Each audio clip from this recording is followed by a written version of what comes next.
I didn't plan to be that person at work. It just happened. It started at this team morale event our marketing department held. One of those not mandatory but absolutely expected after work things. A restaurant, appetizers, open bar. Everyone showed up. There's this guy on my team, Derek. Loud, charming, everyone's favorite. The type who derails a meeting with a joke and gets away with it. He's fine. Just a lot.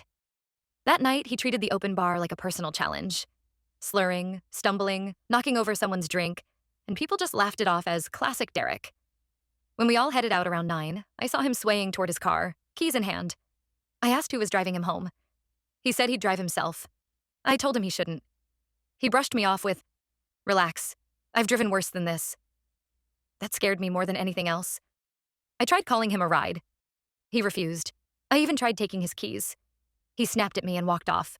Our coworkers just stood there. One even said, "He'll be fine. He lives close."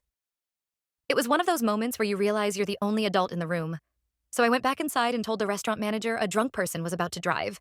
They said they were legally obligated to call the police. I honestly didn't think they'd arrive in time. But they did. They caught him in the parking lot, did a sobriety test, confirmed he was over the limit. Since he wasn't technically driving yet, it wasn't a DUI, but they impounded his car and issued a citation. He was sent home in a taxi. The next morning, HR found out. Because this happened at a company event, they suspended him for endangering employee safety and damaging company reputation. That's when the backlash started. People suddenly stopped talking to me. A few coworkers told me I should have kept quiet. You tried to ruin a guy's life for nothing. Let people make their own mistakes. You blew it out of proportion. Funny how nobody thought he was dramatic while he was tripping over furniture. When Derek came back, he was all fake cheerfulness, but clearly furious.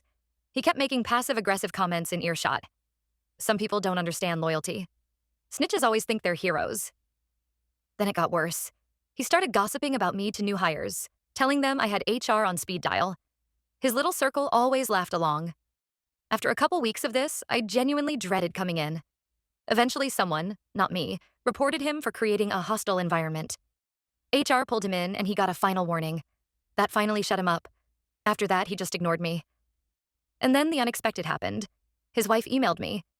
She said she'd been trying to get him to confront his drinking for years, and this was the first time he couldn't talk his way out of the consequences. She actually thanked me. Management ended up moving him to another team to reduce tension. Most people eventually stopped acting weird. A couple still look at me like I'm a narc. Derek avoids me completely. But that's what happened. That's what made things uncomfortable at work. Not because I was malicious, but because I kept a drunk coworker from getting behind the wheel and potentially killing someone. And honestly, I'd still do it again.